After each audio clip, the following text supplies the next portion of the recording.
Nouvelle édition sur l'ORTB. Bonsoir à tous. Voici les titres de ce journal. Présentation de vœux des institutions de la République et du corps diplomatique au chef de l'État. À l'occasion, Patrice Talon a notamment reçu les félicitations pour l'organisation réussie des législatives du 8 janvier. Et puis la Cour constitutionnelle confirme les résultats provisoires de la Sénat, mais elle revoit le taux de participation à la baisse. Le camp présidentiel tire le meilleur parti de ces élections, à suivre le compte-rendu.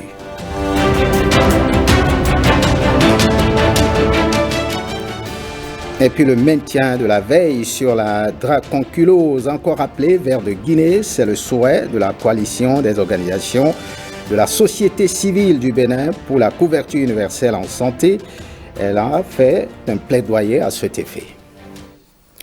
Voilà pour le sommet. Bienvenue si vous nous rejoignez. Voyons ces images en off. Le ministre des Affaires étrangères de la République populaire de Chine est arrivé au Bénin. L'avion qui le transportait a atterri cet après-midi à l'aéroport Bernardin Cardinal Gantin de Cotonou. À sa descente, M. King Gang a été chaleureusement reçu par le ministre des Affaires étrangères de la coopération du Bénin, Aurélien Agbenossi. Les deux hommes ont échangé pendant quelques minutes. La prochaine étape de cette visite du ministre chinois des Affaires étrangères est le palais de la Marina, où il sera reçu par le chef de l'État, Patrice Talon. Voilà, nous y reviendrons, sinon vous verrez les échanges avec le chef de l'État dans cette édition. Et on reste avec le ministre des Affaires étrangères, le tout nouveau ministre des Affaires étrangères de la République populaire de Chine, qui effectue actuellement une tournée sur le continent africain. Il a foulé le sol béninois, vous l'avez suivi ce vendredi, et a été ensuite reçu en audience par le président de la République. Au menu de leurs échanges, le renforcement de la coopération sino-béninoise. À sa sortie d'audience, il s'est confié à la presse. King Gang est ici au micro de Lenaï Kabazao. Monsieur le Président de la République.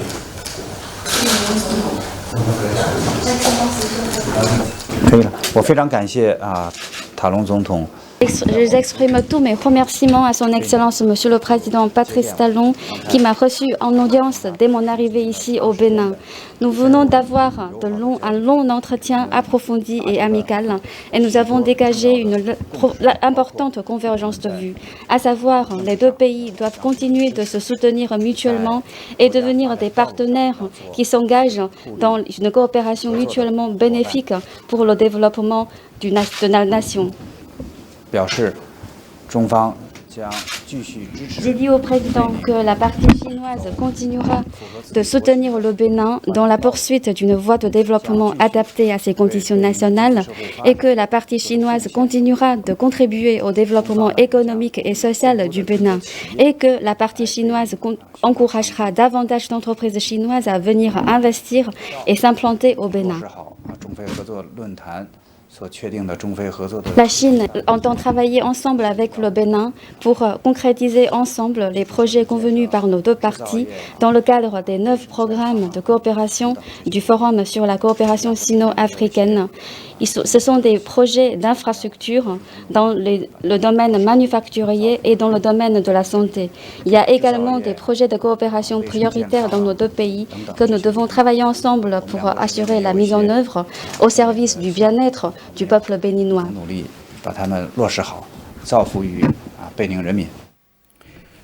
On reste à la Marina et on voit à présent cette cérémonie de présentation de vœux. Patrice Talon a reçu les vœux des présidents des institutions de la République, des forces de défense et de sécurité et du corps diplomatique. La cérémonie était solennelle et fort simple. Marcel Rossi nous fait le résumé. Le président de la République. C'est une tradition qui se prolonge. Retracer le chemin parcouru dans l'année écoulée en se tournant vers l'avenir. Les corps constitués de la nation et le président de la République en ont déjà l'habitude. À l'évocation face aux institutions de la République des grands enjeux politiques, Patrice Talon se félicite de la pacification des esprits. Nous pouvons nous féliciter de la tenue des élections législatives dans un climat apaisé, permettant aux partis politiques, toute obédience confondue, de faire valoir leur offre politique et au peuple de choisir en toute transparence. À l'arrivée, je considère que, pour ma part, qu'il n'y a ni gagnant ni perdant et que le seul vainqueur est le Bénin. Processus réussi au bout d'une adhésion ultime de tous aux réformes politiques. Il n'est pas inutile de rappeler que ces élections se sont déroulées sur la base des réformes hier contestées, mais aujourd'hui admises et intégrées par les uns et les autres, et dont la seule vocation était de consolider la démocratie béninoise dans un dispositif permettant la bonne gouvernance. Le chef de l'État appelle tous les esprits à se pacifier pour construire un avenir commun. La violence, comme un mode d'expression politique, peut et doit définitivement disparaître du champ politique. Elle a d'ailleurs déjà disparu, définitivement. À présent, il est important de penser au futur avec une ligne affirmée. Passé le temps des joutes électorales, nos regards se tournent résolument vers l'avenir.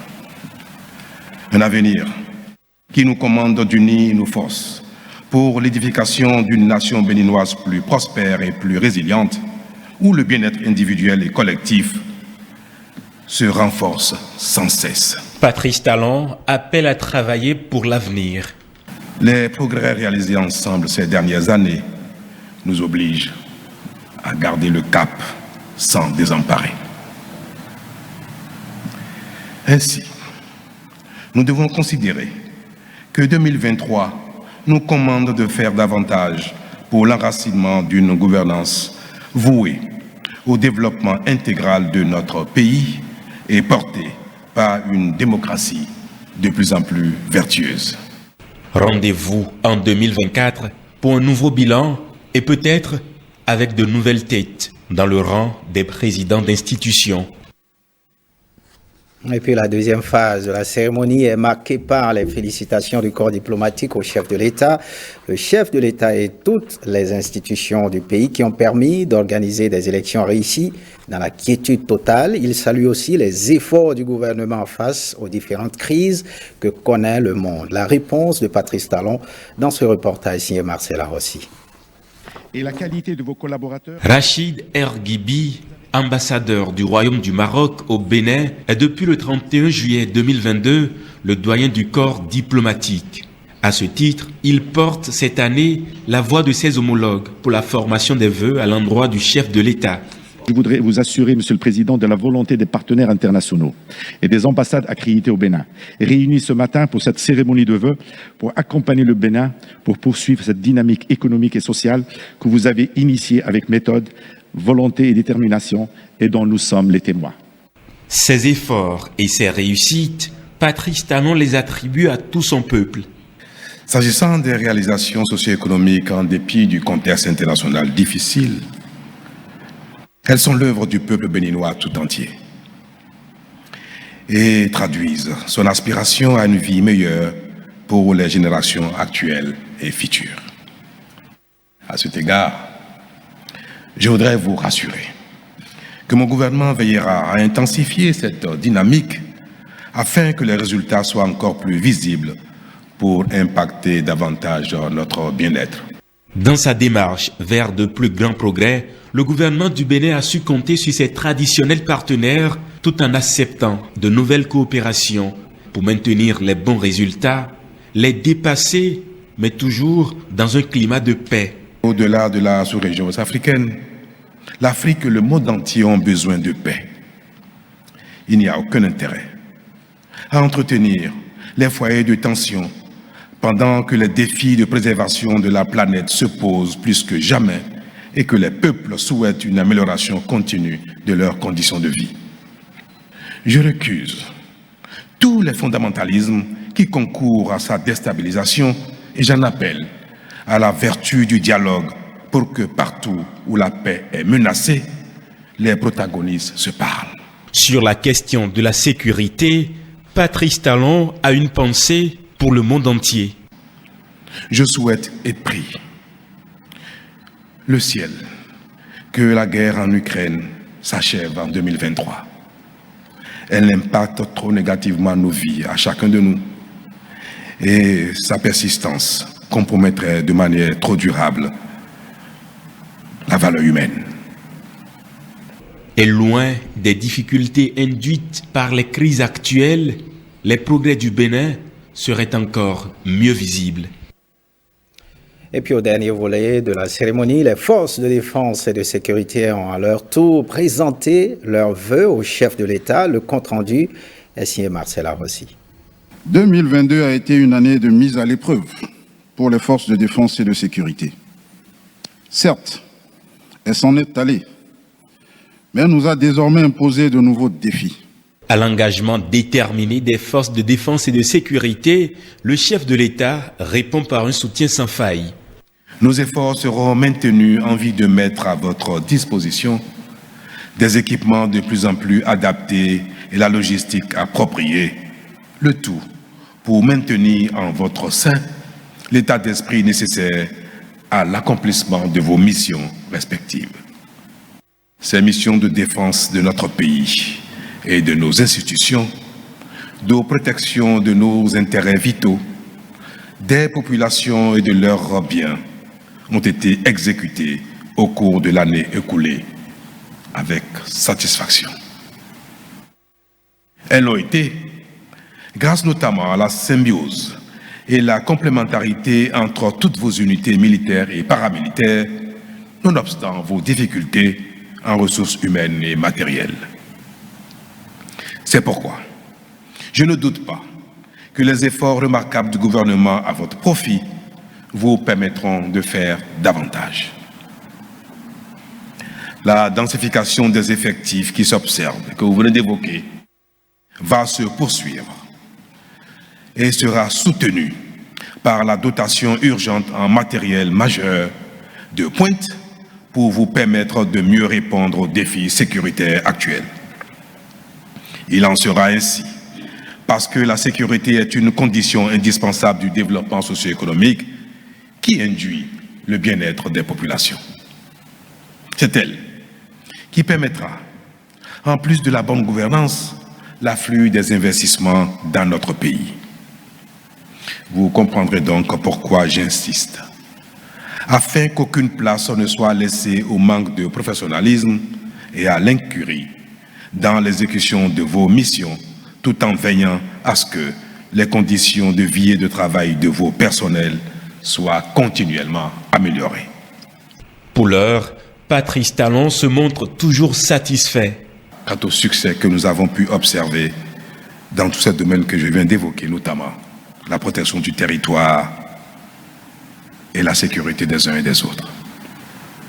Je n'ai cessé, au cours de l'année écoulée, d'observer que vous êtes bon. Et j'en suis fier.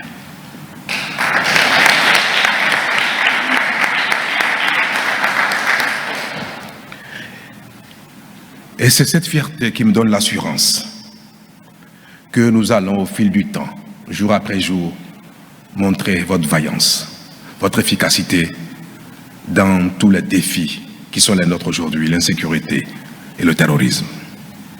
Et c'est pour cela que mon exhortation à votre endroit est une exhortation réaliste, que vous donnerez le meilleur de vous-même pour montrer au peuple béninois que ces efforts méritent vos efforts. Et en cela, le numéro 1 des Béninois est déjà convaincu d'une chose. Nous venons par l'élection qui vient de s'achever montrer combien le peuple béninois a tourné la page de la violence. Et c'est pour cela que j'ai l'assurance que votre action, vos missions, ne se perdront plus désormais face à nos concitoyens, parce que parmi nous, il n'y aura plus de Béninois pour lesquels votre mission sera de les amener à l'ordre. Le banditisme, l'insécurité à l'intérieur de notre pays ne sera plus des mouvements de masse. Et en cela, je voudrais vous exprimer mon assurance quant à cette nouvelle page de notre histoire que nous venons de tourner, que le Bénin a tourné dos définitivement à la violence dans le champ politique. Vous n'aurez plus à agir pour ramener les uns et les autres à l'ordre dans le champ politique. Si cela se confirme, c'est le Bénin qui gagne avec son développement. Et puis lors de la cérémonie, Rémi Prosper Moriti, président de la Haute Autorité de l'Audiovisuel et de la Communication, a été instruit aux fins de proposer des réformes susceptibles d'améliorer le quotidien des acteurs des médias. Voici les préoccupations du chef de l'État. Renforcer les acquis démocratiques est aussi tributaire de la contribution d'une presse professionnelle et responsable. À cet effet, je voudrais assigner une mission particulière à la Haute Autorité de l'Audiovisuel et de la Communication, celle d'engager des consultations sérieuses avec les acteurs de la presse nationale afin de proposer au gouvernement, assez vite, les axes d'une réforme ambitieuse et pertinente du secteur. Personne n'ignore, en réalité, que le secteur des médias au Bénin mérite une thérapie d'envergure pour favoriser l'avènement de véritables entreprises de presse dans lesquelles les professionnels bénéficient de conditions de vie décentes pour cesser d'être exposés aux vices, à la précarité et à l'incertitude du lendemain. Autre actualité ce soir, la Cour constitutionnelle a publié les résultats définitifs des élections législatives. Les sages confirment les résultats provisoires de la Commission électorale nationale autonome qui donne une majorité confortable au camp présidentiel, mais le taux de participation a été revu à la baisse. Voici un extrait de la déclaration. Considérant que les suffrages valablement recueillis sur le plan national par chacune des listes se présentent comme suit. Mouel Bénin, 56 728 voix, soit 2,29%. FCBE, 109 598 voix, soit 4,42%. Les démocrates, 598 560 voix, soit 24,16%. IP Le Renouveau, 930 714 voix, soit 37,56%. IDBN, 26 430 voix, soit 1,07%. MPL, 31 638 voix, soit 1,28%.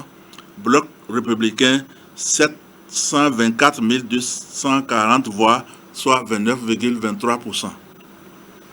Considérant que seules les listes des partis politiques, Union progressiste Le Renouveau, Bloc républicain et les démocrates, pour avoir recueilli chacune au moins 10% des suffrages valablement exprimés au plan national, sont éligibles à l'attribution de sièges à l'Assemblée nationale, considérant que, conformément aux dispositions des articles 81 alinéa 2 de la Constitution, 61 et 62 de la loi organique sur la Cour constitutionnelle, la Cour, en sa qualité de juge souverain de la validité des élections législatives, a procédé au recensement général des votes, vérifier la régularité du scrutin, opérer diverses rectifications matérielles, procéder au redressement jugé nécessaire et arrêter les résultats des élections législatives du 8 janvier 2023.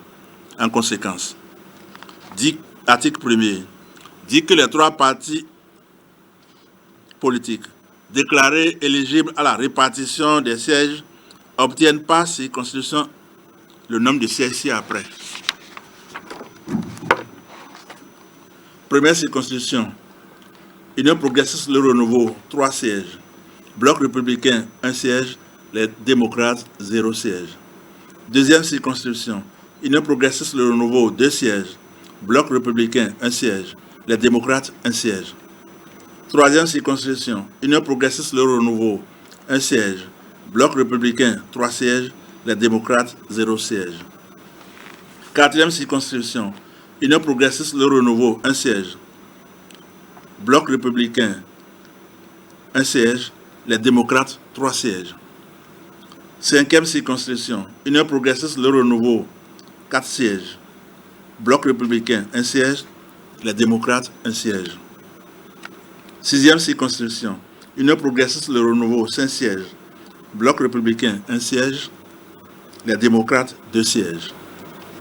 Septième circonscription, Union progressiste Le Renouveau, 3 sièges. Bloc républicain, 1 siège. Les démocrates, 1 siège. 8e circonscription. Union progressiste Le Renouveau, 1 siège. Bloc républicain, 1 siège. Les démocrates, 4 sièges. 9e circonscription. Union progressiste Le Renouveau, 1 siège. Bloc républicain, 1 siège. Les démocrates, 2 sièges. 10e circonscription. Union progressiste Le Renouveau, 1 siège. Bloc républicain, 1 siège. Les démocrates, 2 sièges. 11e circonscription. Union progressiste Le Renouveau, 3 sièges. Bloc républicain, 1 siège. Les démocrates, 0 siège. 12e circonscription. Union progressiste Le Renouveau, 4 sièges. Bloc républicain, 0 siège. Les démocrates, 0 siège. 13e circonscription. Union progressiste Le Renouveau, 0 siège.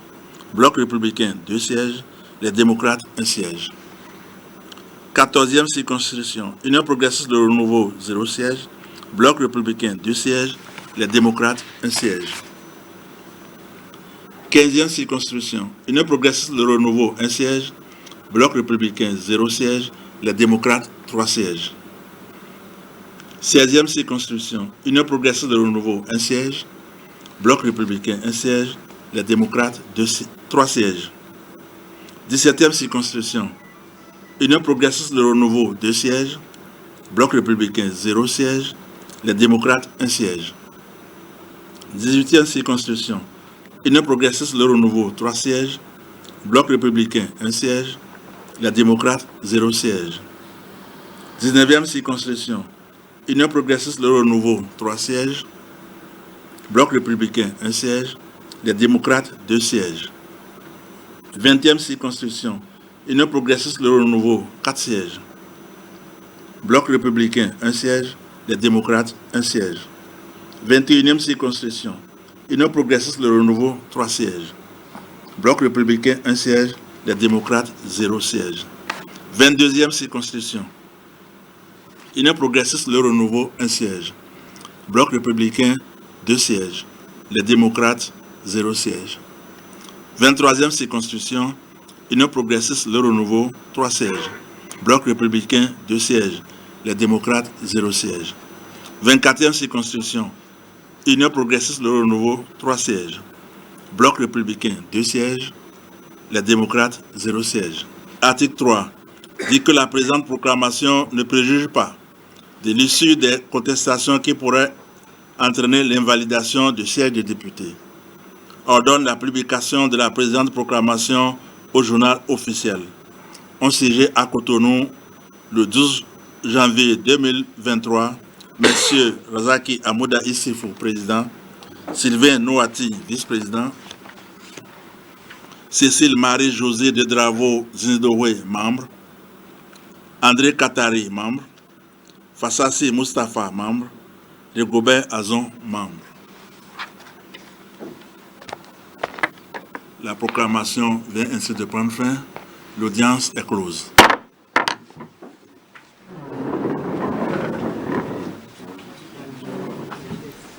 Voilà, au lendemain de la proclamation des résultats provisoires des élections législatives du 8 janvier 2023 par la Commission électorale nationale autonome et après avoir déclaré valide le scrutin, le parti Union progressiste, le Renouveau, est monté au créneau à travers une déclaration de presse tenue au siège de l'UP, le Renouveau à Porto Novo. Ce vendredi, le parti a apprécié le déroulement du scrutin, félicité ses militants et militantes et a invité les élus et les partis politiques à se concentrer sur l'exercice du mandat à eux conféré. Suivez. Fidèle à sa tradition, le peuple béninois vient encore une fois d'honorer la seule échéance qui, dans une société démocratique, légitime les gouvernants. L'Union progressiste, le Renouveau, se réjouit de cette détermination du peuple béninois, l'en félicite et salue l'ensemble des acteurs qui ont rendu possible l'organisation du scrutin. L'Union progressiste, le Renouveau, félicite particulièrement ses militants, les sympathisants et toutes les personnes de bonne volonté qui ont contribué à sa participation victorieuse aux élections et en ont rehaussé la qualité. Les résultats du scrutin du 8 janvier 2023 nous permettent avec clarté et netteté de tirer quelques leçons. À présent, que le peuple s'est exprimé et que les institutions de la République en ont rendu compte, l'obligation principale des élus, c'est des partis politiques de se concentrer sur l'exercice du mandat à eux conféré. Les élus de l'Union progressiste Le Renouveau assumeront le leur à l'écoute permanente des citoyens et des citoyennes, avec énergie et patriotisme, en s'attachant à l'objectif politique du parti. Faire du Bénin un pays de démocratie, de droits de l'homme, de cohésion sociale, bien gouverné et dont la prospérité économique est équitablement partagée par tous les citoyens en général et les couches vulnérables en particulier. Autre déclaration, c'est l'une des 7 formations politiques en lice pour les élections législatives de 8 janvier dernier. Le mouvement populaire de libération ne compte malheureusement aucun député parmi ceux appelés à siéger au Parlement suite aux résultats de la Sénat et la Cour constitutionnelle. À travers une déclaration rendue publique, le parti dit rester serein et donne rendez-vous à ses militants et sympathisants pour des victoires aux prochaines batailles électorales. On suit. Nous avons bravé les difficultés pour participer à cette élection. Avec 31 641 voix, selon les grandes tendances proclamées par la Sénat, le résultat de ces législatives représente en lui-même une belle victoire pour notre jeune parti. Une pure victoire qui n'a souffert d'aucun achat de conscience et de pratiques malsaines. Des milliers de nos compatriotes ont fait le choix du mouvement populaire de libération. Un choix de conviction, un choix d'engagement citoyen. C'est pourquoi il me plaît ici d'adresser ma plus profonde gratitude à tous ceux qui nous ont fait confiance. Mes remerciements vont tout également aux candidats de notre liste. Notre performance à ce scrutin est un carburant pour nos ailes, pour nous pousser à plus d'initiatives, à plus de dévouement au service de notre peuple. À l'issue de ces législatives, une grande recomposition politique fait jour. Pour nous, le jeu est désormais ouvert. Notre absence au Parlement n'émousse en aucune manière notre ardeur et notre détermination à poursuivre le combat. À cet effet, nous lançons dès ce jour même les jalons pour 2026 en vue de conquérir et gérer le pouvoir d'État, mais également être massivement représenté au Parlement et contrôler des mairies.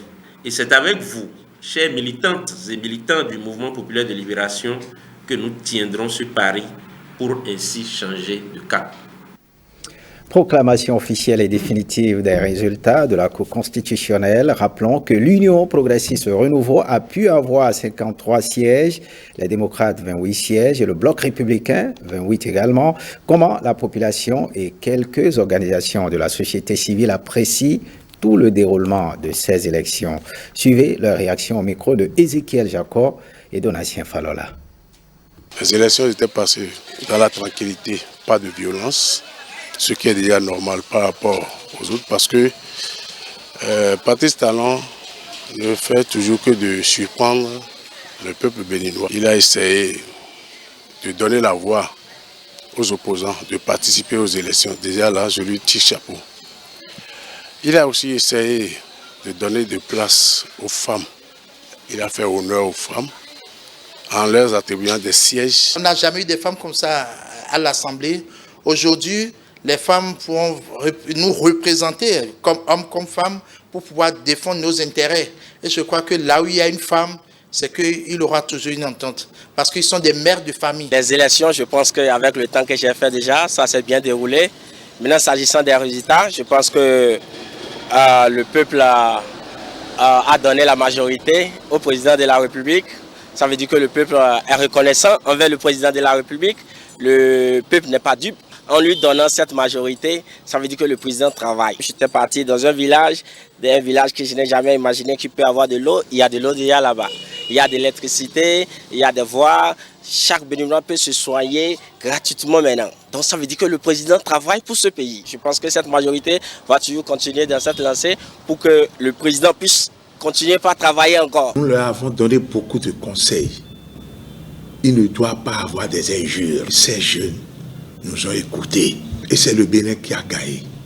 Et je profite pour remercier tous les 7 partis qui ont eu le courage d'aller compétir. Ceux qui n'ont pas gagné, il n'y a pas question de se décourager. C'est le début. Ceux qui ont gagné, il faut qu'ils sachent qu'ils vont là-bas pour représenter le peuple. Nos braves Amazones, je parle de nos mamans, nos sœurs, nos filles qui ont eu la chance d'être députés. Je leur demande de vraiment travailler là-bas. Il faut montrer à la population que vous êtes à la hauteur de la tâche que le peuple vous a confiée. Et on prend la direction du Septentrion. Quelle est l'appréciation faite par les populations du Kandi de ces résultats et quelles sont leurs attentes par rapport à la 9e législature? Quelques citoyens se prononcent au micro de Christelle Tongodo et Benjamin Dinayon. C'est la Sénat qui a proclamé les résultats, non? C'est ce que la population a décidé, c'est ça la Sénat a proclamé. On pensait qu'avec tout ce qui se disait là, qu'il y aurait du bruit, mais on remercie Dieu, tout s'est bien passé. Je suis très content que ça s'est bien passé et que nous félicitons le gouvernement pour avoir mis tout à la disposition de la Sénat. Et on rend grâce, ça s'est bien passé. Nous leur souhaitons un bon boulot quand ils seront là-bas et que la paix règne et que ce pourquoi ils sont allés là-bas, qu'ils le fassent dans de bonnes conditions. Nous espérons qu'ils le feront et que la paix s'installe et que tout aille bien dans le pays. Bon, par rapport aux candidats qui ne sont pas élus, je vais simplement leur demander que la force ne résoudre rien. De ne pas tenir compte de ça pour ne pas se mettre ensemble avec ceux qui ont eu la chance d'être élus pour l'avancement de notre pays, le Bénin. S'ils peuvent défendre vraiment les causes que nous implorons, ça serait vraiment une très bonne chose. Mais très souvent, bon, on constate qu'on les soutient, mais après, on vous oublie. Je crois que si cette fois-ci, s'il peut y avoir vraiment un changement envers eux, ça serait vraiment une très bonne chose. Petit chapeau au président Talon par rapport à la paix, par rapport à tout ce qui s'est passé pendant les élections. Un petit chapeau. Que la paix règne toujours. Et que le président, tel qu'il a fait, qu'il fasse encore mieux que ça. On ne veut pas beaucoup de choses. La paix et ce que nous allons manger dans nos familles respectives. Les résultats sont sortis et ceux qui n'ont pas trouvé, ils n'ont qu'à patienter. Ceux qui vont se retrouver à l'Assemblée, ils n'ont qu'à rester ensemble. Mouvementiers ou opposants, ils n'ont qu'à rester ensemble pour conduire notre pays à bon port. Et depuis ce 12 janvier 2022, tout le monde est fixé sur les 9 députés devant siéger au Parlement pour la 9e législature. La Cour constitutionnelle a donné les résultats officiels des législatives, mais reste en alerte pour statuer en cas de contestation si des voix s'opposent aux résultats ou au déroulement du scrutin. On est en présence d'un contentieux que comprendre par le contentieux électoral.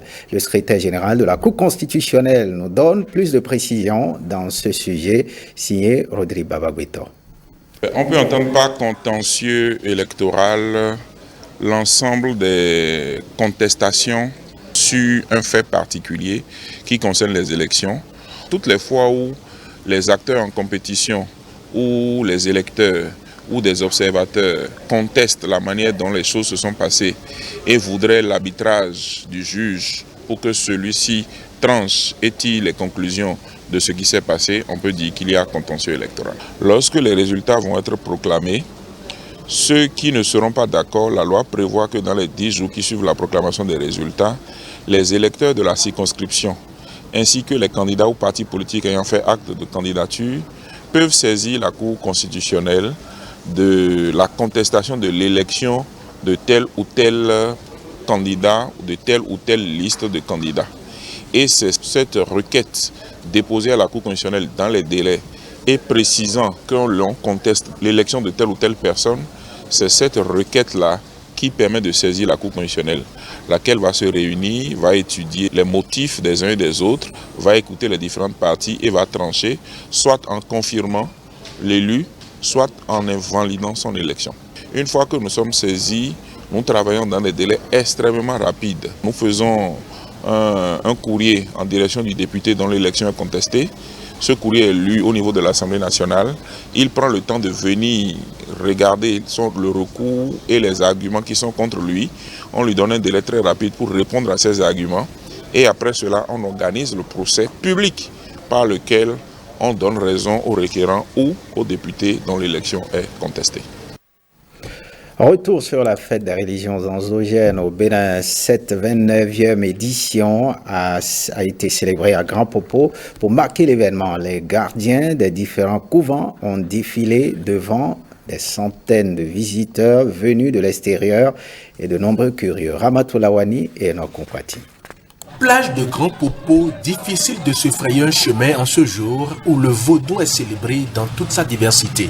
Adeptes, dignitaires, têtes couronnées, chefs de culte et même personnalités politiques y ont pris part. Ici, on prie d'abord pour le Bénin et on remercie son chef. Prions tous que cette année 2023, le Dieu Tout-Puissant, la divinité, les esprits, des mains de nos ancêtres nous éclairent et nous inspirent à faire de notre pays, le Bénin, un havre de paix. L'union et la vérité sont les maîtres mots de cette 29e édition. Ce qui se joue ici est extrêmement important.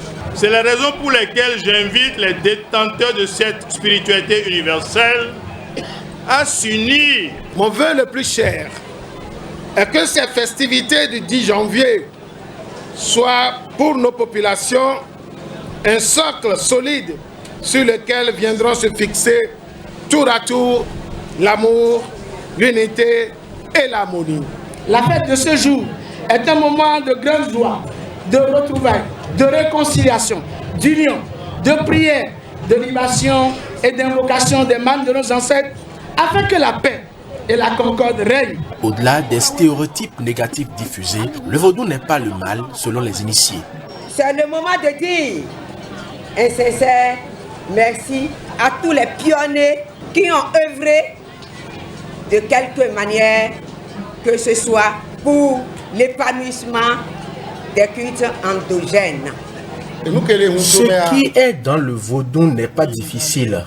C'est la fraternité. Seul on ne peut le faire. Venez, nous allons adorer le vaudou ensemble. Les gens disent que le vaudou fait le mal. C'est faux. Si tu respectes ces principes, tu seras béni. Cette célébration annuelle qui a drainé du monde témoigne une fois de plus du prestige du vaudou.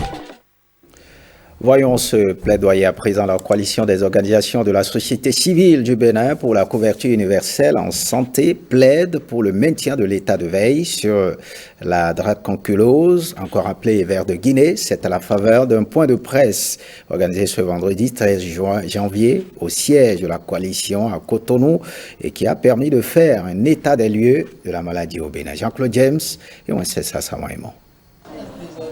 L'élimination de la dracunculose, encore appelée ver de Guinée, est une réalité au Bénin depuis 2009. Mais les 15 cas suspects de 2021 expliquent cette mobilisation de la coalition des organisations de la société civile. Certes, on a découvert de nouveaux cas, mais pour le moment, les autorités compétentes n'ont pas encore confirmer ces cas-là. La dracunculose, c'est des vers. Les vers, on les amène au laboratoire pour voir si réellement c'est un ver de dracunculose. Et ce n'est qu'après ça qu'on peut confirmer qu'il y a cas de dracunculose ou pas. Un état des lieux plutôt rassurant, mais qui n'empêche pas cette coalition de jouer la carte de l'anticipation.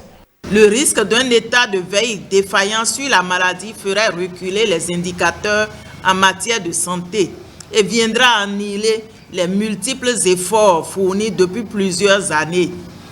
À l'heure de la couverture sanitaire universelle, il serait déplorable pour notre pays d'enregistrer à nouveau des cas confirmés de dracunculose. C'est pourquoi nous souhaitons que soit maintenu l'état de veille sur la dracunculose au Bénin.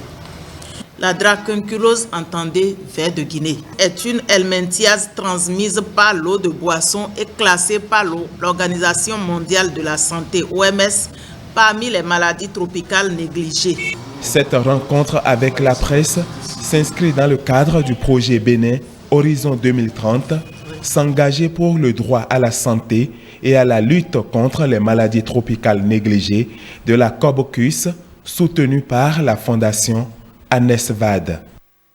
Ainsi se referme cette édition. Merci de l'avoir suivi.